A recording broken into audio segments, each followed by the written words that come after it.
Kia ora tātou. This is just a quick introduction to the flipped lecture for our focus on resilience, which is week 5 for SPLS 202.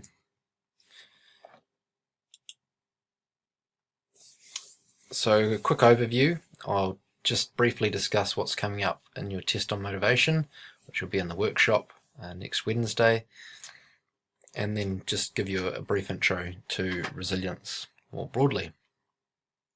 So your upcoming motivation test, Wednesday of week 5, is with 5% of your final grade, and it will take place in the last 30 minutes of your workshop. So that will be 9:50 for workshop 1 and 11:20 for workshop 2. You're going to be asked questions that require you to apply the two theories of motivation that we've focused on, self-determined motivation and achievement goal theory, to your experiences in the practical workshop from week 4.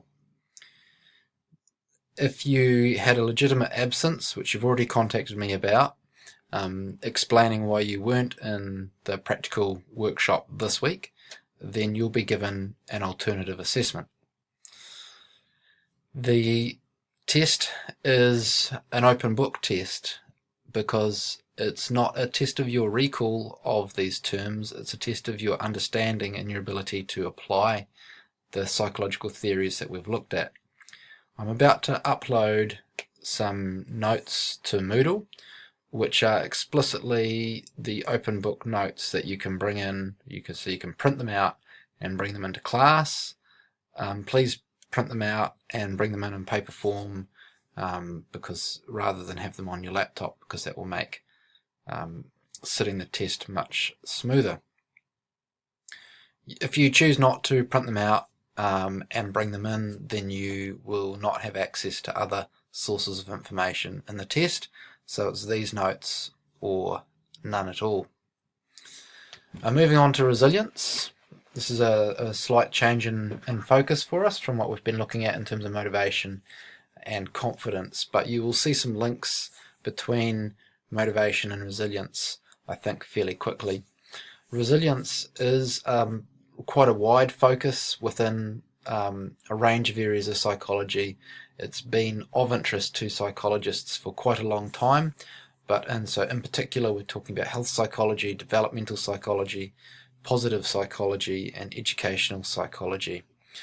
As the reading for the week indicates, it's something that has been that is of interest to gerontologists, so those working with the aged and elderly, but it's something that has had a huge amount of focus on in terms of how young children learn resilience and what differentiates the fostering of resilience amongst different age groups. So we'll look at resilience, and we'll look at a related concept called hardiness in week 5, and we're going to largely do so in the context of health. And then in week 6 we're going to look at mental toughness, and mental toughness is a contrasting concept or theory to resilience because it's really quite a sport specific sort of notion. So resilience is a very broad, wide-ranging theory. It's been used across multiple fields of psychology and applied to multiple aspects of life, whereas mental toughness is really almost like a sport-specific version of resilience. And so we're going to do some comparison work to think about, well, once we start to think about sport in contexts, are we better off using mental toughness, or does something like resilience, which is a more widely studied, more widely acknowledged theory or concept, does this wider concept give us a better take on understanding what we're really trying to dig down into in terms of understanding athletic performance, performing under pressure, persisting when things are difficult, and so on. So that's the overview, which covers your test. It covers week 5 on resilience and a brief intro or overview that in week 6 we'll be building on week 5's work on resilience, and that's when we will really start to apply it to the context of sport.